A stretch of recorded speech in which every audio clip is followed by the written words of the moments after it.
ಅನರ್ಹರ ಖಾತೆಗೆ ಜಮಾ ಮಾಡಿದ್ದ ಗೃಹಲಕ್ಷ್ಮಿ ಹಣ ಶೀಘ್ರ ವಸೂಲಿ ಎಚ್ಎಂ ರೇವಣ್ಣ.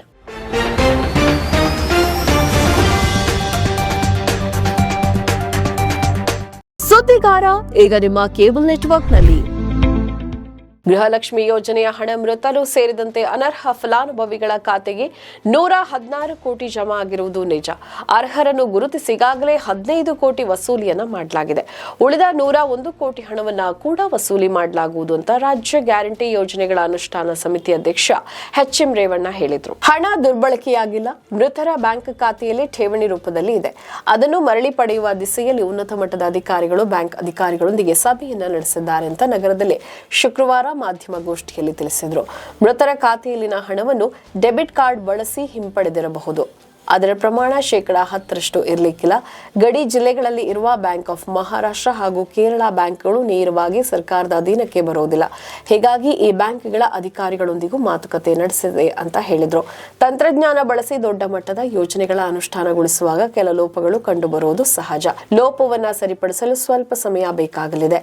ಸರ್ಕಾರದ ಮುಖ್ಯ ಕಾರ್ಯದರ್ಶಿ ಈಗಾಗಲೇ ಗ್ಯಾರಂಟಿ ಯೋಜನೆ ಅನುಷ್ಠಾನವನ್ನಗೊಳಿಸ್ತಾ ಇರುವ ಇಲಾಖೆಗಳ ಕಾರ್ಯದರ್ಶಿಗಳು ಹಾಗೂ 5 ಸಚಿವರ ಸಭೆ ಕರೆದು ಚರ್ಚಿಸಿದ್ದಾರೆ.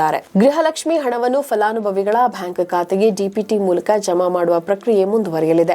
ಹಣ ಜಮಾ ಮಾಡುವುದನ್ನು ಯಾವುದೇ ಕಾರಣಕ್ಕೂ ನಿಲ್ಲಿಸೋದಿಲ್ಲ. ಇದೇ ಅವಧಿಯಲ್ಲಿ ಮೃತ ಫಲಾನುಭವಿಗಳ ಬ್ಯಾಂಕ್ ಖಾತೆಗಳು ಪತ್ತೆ ಹಚ್ಚುವ ಕಾರ್ಯವೂ ನಡೆಯಲಿದೆ ಅಂತ ತಿಳಿಸಿದರು. ನಗರ ಹಾಗೂ ಗ್ರಾಮ ಮಟ್ಟದಲ್ಲಿ ಆಪ್ ಬಳಸಿ ಮೃತರ ಹೆಸರು ನೋಂದಣಿ ಮಾಡುವ ಕೆಲಸವನ್ನ ಆಶಾ ಕಾರ್ಯಕರ್ತರು ಮಾಡುತ್ತಿದ್ದಾರೆ. ಇದು ಸರಿಯಾಗಿ ಅಪ್ಲೋಡ್ ಆಗದಿರುವ ಶಂಕೆ ಕೂಡ ಇದೆ. ತಾಂತ್ರಿಕ ದೋಷವನ್ನ ಸರಿಪಡಿಸುವ ದಿಸೆಯಲ್ಲಿ ಪ್ರಯತ್ನಗಳು ನಡೆದಿವೆ ಅಂತ ಹೇಳಿದರು. ಗ್ಯಾರಂಟಿ ಯೋಜನೆಯಿಂದ ಮಹಿಳೆಯರ ಸಬಲೀಕರಣಕ್ಕೆ ಅನುಕೂಲವಾಗಲಿದೆ. ತಲಾ ವರಮಾನ ಹಾಗೂ ಜಿಎಸ್ಟಿ ಹೆಚ್ಚಾಗಿದೆ. ಅಂತಾರಾಷ್ಟ್ರೀಯ ಮಟ್ಟದಲ್ಲಿ ಯೋಜನೆಗೆ ಮಾನ್ಯತೆ ಕೂಡ ದೊರೆತಿದೆ. ಗಿನ್ನಿಸ್ ಬುಕ್ನಲ್ಲಿ ದಾಖಲಾಗಿದೆ.